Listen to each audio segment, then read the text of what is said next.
From the Grassroots Coffee Studios in the city of Tallahassee, it's the Greg Tish Show, featuring Matty Rowe behind the glass.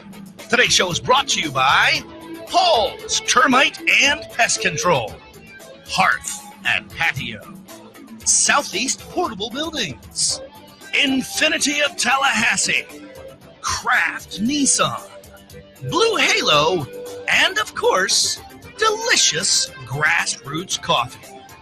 And now, I actually made this introduction yesterday, not knowing that our next guest would be coming in today. So, a little happy accident there. Joining us in studio, it's former deep cover agent and author, Michael Hearns, on the Greg Tish Show. Yeah, yesterday, that Matty, out of the blue, I hear him playing around and I hear this theme play. Mm-hmm. And I was like, you know who's coming in tomorrow? And he's like, no. And I was like, Michael Hearns from Miami, that he was down there deep undercover, that he was truly Miami Vice. Yeah, he was Crockett before Crockett. And you're playing this today. And then I was like, please play this for him tomorrow. Good morning, Michael. How are you? I am a happy accident. Yes. So let me give you a little bit about Michael here. He's a Miami native, former 27-year veteran in South Florida police officer and detective. Spent a decade undercover investigating large-scale cocaine trafficking, high-volume money laundering cases. He was with multiple police and federal agencies, certified DEA instructor, master's degree in investigative criminal psychology. He's worked on multiple serial offender homicide cases, and since retiring from law enforcement, that gone on to be a tech advisor for motion pictures and television, movie producer, adjunct professor, multiple universities. You're just staying very, very busy, and you have these books. And thank you so much for bringing in one of your Cade Taylor novels. I'm looking forward to reading this. When I was looking through and reading the little synopsis of each book, I was like, these look great. Yeah, so good morning. You. Yeah, I'm kind of an overachiever, I guess. I don't know. Yeah, that's the latest one, Choices and Chances. That one came out February 9th. Yeah. Oh, very cool. And we always say Tallahassee's 1 degree of separation. But when I came in, I was talking to Steve from Fort Pierce down there. And so with Michael being from Miami, I told him where my parents grew up. And he's like, where? And I was like, Miami Springs. Where'd you grow up? Miami Springs. How about that? It was right the street. Everything. Practically neighbors. Right where my parents grew up. It was a big green triangle, Miami Springs. Yeah, and I loved it down there growing up and being able to, when we would travel back down, and because my parents actually, my grandparents lived on the same street. One lived at one stop sign, the other lived at the other stop sign. I'd always park, and I'd always run down to the lake and immediately go fishing. Oh yeah, down off there. of Pain. Yeah. Of Pain, Yeah. It's just crazy. Well, give us a little bit of background on yours, because when I hear this undercover large-scale cocaine trafficking, of course, I just instantly think Scarface. I think some of the stuff that goes on there, but this was your life? Yeah, I mean, life and art oftentimes imitate each other to some degree. When you look at things like Miami Vice or even Scarface, it's a good portrayal. It's an accurate portrayal, but it's also a highly stylized portrayal. There are some similarities and there are some differences. It is still real life. It was a good time. It was the late 80s, early 90s. And if you were going to be working in that caliber of work in South Florida, you were definitely going to be working, large cocaine and large money laundering cases. It just was part of the lexicon of what was going on. And I mean, how did the undercover aspect, because my best friend did undercover for a while, but that's always seems to be watching your back, that everything you do, whether you're working or not working, that just seems that you're always undercover. Yeah, there really is no respite in that sense, but in many aspects of law enforcement, you should still be hyper vigilant. You should still have some situational awareness about your life. Even sitting at a traffic light in a marked unit, you need to be aware of what's around you, your surroundings and such. So the undercover aspect of it is just a heightened existence of that. A little further along, you're doing things that you weren't really taught in the police academy. A lot of the stuff you learned as you went, or you went to a couple good qualified schools. DEA's got a lot of great schools out there, and There's a lot of state agencies, the California Narcotic Officers Association, the Florida Narcotic Officers Association. They all put on good classes. And if you're forward thinking, you'll get into those classes and you'll try to hone your craft as best you can. Now, even when the arrests are made, are you present at that, or are you just still in character, so to speak? I mean, I'm just seeing the TVs, like the TV in the movies. Hey, why get off me? Why you arresting me? I mean, where you're playing, because you're still playing that character. Yeah. Well, when you think about Starsky and Hutch driving around in a big red tomato, that's not gonna really do too well with Huggy Bear. But you got to remember, television is when you count commercials, it's a 48-minute story, and you got to identify a bad person, find a bad person, arrest a bad person, and then raise a beer at the end. So in real life, it doesn't work that way. As far as being present at the arrest or after the arrest, it's kind of immaterial, because at some point you're gonna have to go to court, right? You have to go to trial. That was my next question. So it's kind of immaterial, but at that point. And it just, I mean, is there, and then also you see that it could be difficult for some of the undercover officers when you go in to trial, that because that you did work up a trust with somebody, even though you're in a character, that you did build kind of a trust because you want to get close to these people to find out more about what's going on. You want to gain their trust. Well, yeah, it's all about credibility. Yeah. But in any transactional life, there's a trust. Even purchasing something at the local Circle K, you have a firm belief that whatever they give you, the bag of chips, the soda, whatever it may be, is what you're paying for. So there's always a sense of trust in any type of transactional situation. Now, when you say with watching the TVs, how there's just that limited time, is there any time where you just sit down and there'll be a law enforcement based television show and you're just like, oh my gosh, this is so wrong? I mean, I can see why you've had gray hair. Yeah, I earned it too. I earned the gray hair. Yeah, I don't really watch a lot of law enforcement television, not because I'm hypercritical or because it offends me in any manner, shape, or form. It's just that it's really not. It doesn't have a strong appeal to me as it does to many people. But thankfully, a lot of people do have a strong appeal for it, and that's why the movies, the television shows, and even the books do so well.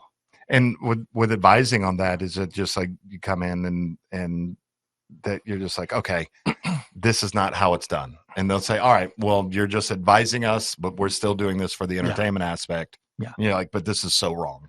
Well, as a technical advisor, you try to bring as much authenticity and realism as you can to the dialogue, to the scene, to what the actors are doing. But you also have to recognize it's entertainment. So there's a fine line. And a lot of times directors will say to you, I know Greg wouldn't do this in real life, but I need a Jeopardy moment. So they have you stand in front of the moving car and you have to dive out of the way. That wouldn't happen in real life, but it's good for television. So you have to be able to back off of that and recognize you're not giving a course. You're not teaching a course. You're just there to advise and to consult and to be on set to help the actors and help the director and the director of photography. Oh, that's pretty cool. And then what we were saying with Arlie Army, that he was just a technical advisor. Right. And that's how he started. That's how he started out. When he was doing Full Metal Jacket, he went in and Kubrick was like, you know what? We can't find anybody better than you because you are the consultant here. You've done this in the past. You want the job. And there's the other military consultant. I forget his name. He's been in every Spielberg movie. I can see his face, but I mean, anytime there's a or an Army movie or anything, he's the advisor, but he's always got a part. And I can't remember his name either.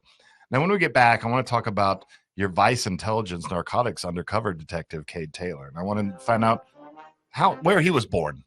And talk a little bit about him and find out a little bit more about him, because I'm going to be reading about him very, very soon. Excellent. Looking forward to it. Michael Hearns in studio. We'll be right back. Real conversations with people who make a difference. It's the Greg Tish Show on Real Talk 93.3. We got Michael Hearns in studio. We're talking a little bit about his past, so now we're going to talk a little bit about his present, and we're going to talk. And he brought in, and thank you for the book, Choices and Chances, a Cade Taylor novel, and thank you for the autograph on it. Also, can't wait to read it. But how did being an author? How did that come about after all this? Just all the stuff in your head, you just had to figure out a way to get it out. And how did the first novel come about? Yeah, I had a lot of people come to me from time to time asking me to write a book. And a lot of them wanted to hear some sort of tell-all. And I didn't want to do the whole, that's when Maddie pulled that gun and we shot Johnny Baloney. I didn't want to do that thing. So my wife at the time was a large executive, and she was getting 300-400 emails a day, and she had tons of meetings. And in the morning, she was like, I got this meeting, I got that meeting. What are you going to do today? And I was like, I'm going to ride my bike. So I said to myself, I got to do something. And this story, Trust No One, the original Cade Taylor, first Cade Taylor novel, Trust No One, had been germinating in my head for a while. And I dove right in. I wrote Trust No One. I thought it'd be one and done. But the hue and cry for Cade Taylor was a lot larger than I expected. That must have felt good. It felt good. Yeah. It did feel good. And it was a lot of affirmation that was really wonderful to receive. And I thought, well, if I can write another compelling and entertaining story, I will. And hopefully I did in the second novel for Cade Taylor, which is called Grasp and Smoke. And the momentum grew. And then the next novel was One More Move. And now we're at Choices and Chances. So Cade Taylor's kind of become a franchise. And it really wasn't on my radar. It wasn't on my forward-looking screen. But I'm glad I'm here, and I'm glad we are where we are. So Cade, kind of a tough undercover. Cade. How did he come about? I mean, obviously from your experiences. You write what you know. Mm-hmm. Cade Taylor is a very street smart individual. He's got his own code of ethics, his own code of morals. He's not perfect, and he's not your perfect character. He's flawed. He drinks a little more than he should. He is kind of out there, working against systems and things that are really leveraged against him. But he perseveres. He stays in the fight. He never gives up. And the thing about Cade Taylor is that he truthfully is vexed by a lot of these really complex criminal situations. And the thing about these books is they're written in the first person.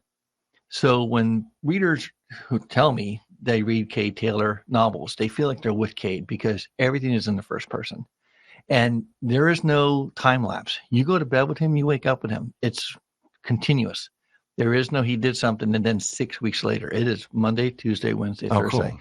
And everything in the book is authentic. Kind of your classic, I'm thinking of she walked into my office, all legs, just like that classic black. Yeah. Well, not like that. Not like that, but that first person. It's first person all the way. And Cade is fictional, but everything around him is real. If I say there's a Miami Dolphin game, there truthfully was a Miami Dolphin game that day. If I say I researched title charts, I researched moon phases. If they order something from a restaurant, it's the actual entree from the restaurant. The streets they drive on, the restaurants they go to, the buildings they walk into are all real places in Miami. I have people who actually read Cade Taylor with Google Maps open. Just to check you. And they check me. See, I appreciate that because I'm one that I'll watch a movie or I'll watch a television show and say the television show's set in 1988. And I'll see a car drive by and it's like, those are Fittipaldi rims. Those weren't sold until 94. That the technical advisor on that or whoever put that together, that is wrong. Nobody else is going to notice. Yeah. I actually write for people like you because, and it was my wife who helped me with this in Grasp and Smoke. There's a situation where they take out their cell phone and take a picture. And it's in December of 98. Mm-hmm. All the Cade Taylor books take place in 1998. So the cell phone cameras didn't come out till January. So I had to retool. It's a 45-day difference, but I had to retool and make it a Polaroid camera.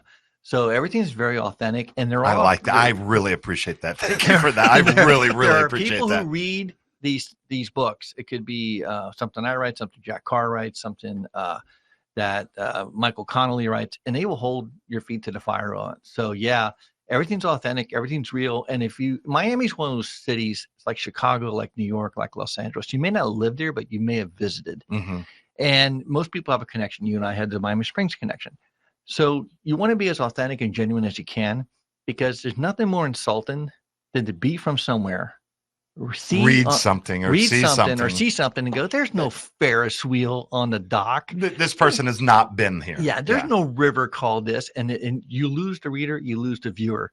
So yeah, every Cade Taylor book is written in the first person. They're very action-driven books, and they're very authentic. And things that happen are authentic. the way he conducts himself, the way investigations go, or the way they really would go.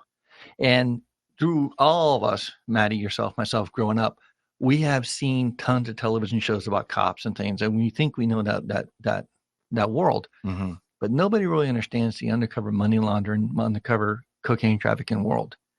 And these books really get you in that world. I bring you into that world, and you see how it really is. That's fascinating. That's fascinating. You can go to michaelhearns.com, Amazon. I know you have them available on Kindle. They're Kindle, out there. Amazon, Target, Walmart, every bookstore, your independent bookstores.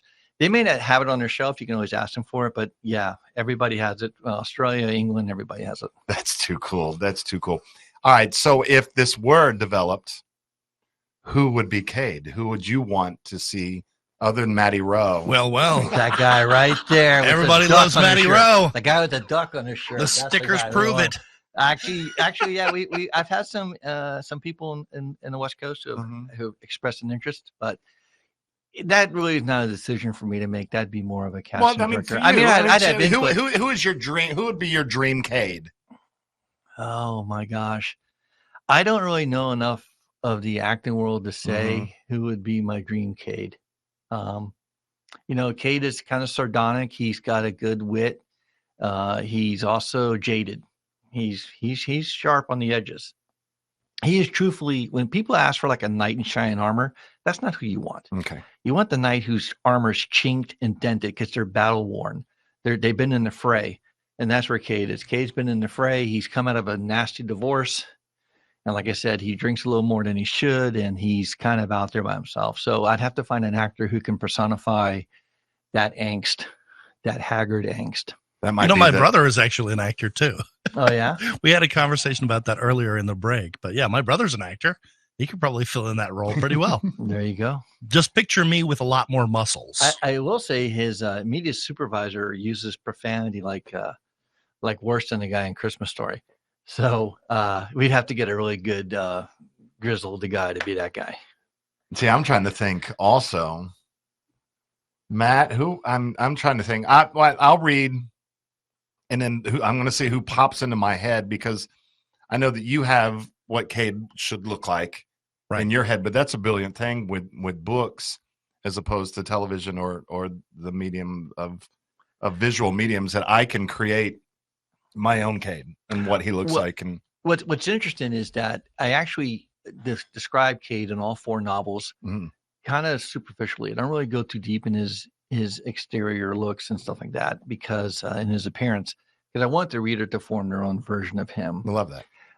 We all know what happened when you cast a 5'9" actor to be Jack Reacher the first time. You lost so much. Oh my gosh. Air quotes 5'9". Yeah. Air quote 5'9" with heels. And so now the current Jack Reacher is more what the readers are used to seeing. So I didn't want to pigeonhole Cade into being something that if it ever went to film or TV, you could get that 5'9". I could get the 5'9". I can get the 6'2". I can get whatever it may be. The interesting thing is people will read my books and they'll say to me, they'll call me on the phone and they'll say, no, go ahead. They'll come on the phone and they'll say, I'm on page 132. And I'll go, okay, I'm on 132. I don't know what that means. Oh, you got to tell me what's happening. Oh, well, right now you just did this and you just did that. I go, it's not me. It's Cade Taylor. It's Cade. They go, no, it's you. I go, no, it's Cade. Michael, thank you so much for coming in. You're welcome anytime. Thanks, I enjoyed our conversation. You're so welcome. Be right back. You're listening to Tallahassee's Real Talk Station, the Greg Tish Show on Real Talk 93.3. How cool is that? That was awesome. I mean, I'm not legitimately. I'm not a big book guy. I mean, I'd rather watch it, Yeah. Usually the books you read have a guy named Waldo in them. I can't wait to read this. And just the 1 degree of separation, with Michael. Truth. Growing up in Miami Springs, knew exactly the street where my parents grew up. Exactly. And or where my parents lived. And that's so cool. And that his mom worked for the same company that my grandfather worked for. He worked for the same company my grandfather worked for. Wow. It was really cool. And now he lives basically across the street from me. I was like, awesome. How did you get here? I mean, this is such a small, it was great meeting him. And I can't wait to read that and come back anytime, because I'm sure that, as he was saying, with the TV and movie producers, that, once the day is done shooting, they want to hear his stories. I want to hear more of these stories. Absolutely. Very much so. And I do kind of think it's cool that he does as much research as he does into times and places and everything. I mean, I think that when this does become a movie, you're going to be very, very happy because you're not going to be like, hey, Sasquatches do not wear Casio watches. If anything, they wear self-winding watches. It'll